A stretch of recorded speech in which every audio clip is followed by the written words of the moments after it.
చల్లగా మజ్జిగ చేశాను కదా, చాలా బాగుంటుందండి టేస్ట్. ఇది పుదీనా కొత్తిమీర అన్నీ వేసి చేస్తామేమో, చల్లగా ఉంటుంది. పూజ కంప్లీట్ అయ్యింది. పూజ అవ్వబోతుకి 9:30 అయింది. ఇప్పుడు 11:30 అయిందిలేండి. అంటే అన్నీ కూడా ఎత్తి పెట్టేసి మజ్జిగ చేసి చల్ల తాగేసి వంట చేయాలి. ఇప్పుడు మంచి నాటుకోడి పులుసు, చిల్లిగారి, రైసు, రసం పెడతాను. బిర్యానీ చదా ఇంకా ఎవరు లేరు కదా, ఎవరు తినే వలన బిర్యానీ చేయట్లేదు. ఇద్దరికి ఏం చేసుకుంటాం, ఇవాళ పండగ కదా అని చేయడం.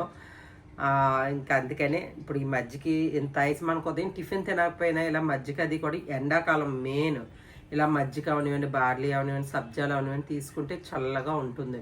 అంటే డీహైడ్రేట్ అయిపోకుండా ఉంటుంది అనమాట. ఈ మజ్జిగ అయితే మటుకు ఎంటీ స్టమక్తో టీ అలవాటు ఉన్న వాళ్ళకి ఇది కానీ ఎంటీ స్టమక్తో తీసుకుని టీ అలవాటు పోతుంది. ఎందుకంటే నేనే అసలు అది టీ చాలా ఎన్ని డైట్లు చేసినా టీ అలవాటు మానుకోలేకపోయేదాన్ని. ఈ మధ్య నేను తెలుసుకున్నాను, అదే ఒక బుక్లో చదివాను. అప్పుడు తెలిసింది మజ్జిగ తాగితే టీ అలవాటు పోతుందట, పడగడుపునే మజ్జిగ తాగితే. అంటే ఎక్సర్సైజ్ చేసే వాళ్ళు ఎక్సర్సైజ్ కంప్లీట్ చేసుకొని ఇలా ఈ ప్రాసెస్లో మజ్జిగ చేసుకొని ముందుగా నైట్ ఫ్రిడ్జ్లో పెట్టేస్తున్నాను అనుకోండి. నేను ఉదయం చేసి ఆ సీసాతో అలాగా ఉదయం నుంచి సాయంత్రం అందరం తాగుతాం.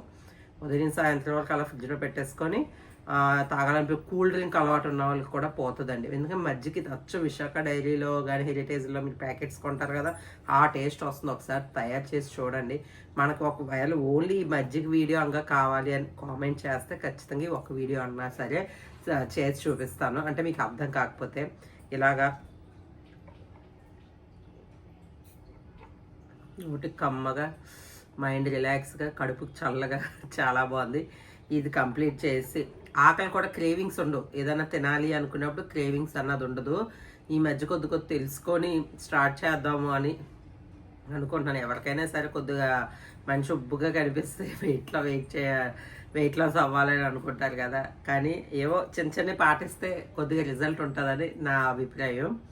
ఓకే, ఇది కంప్లీట్ చేసి నాటుకోడి పులుసు అన్నది చేస్తాను.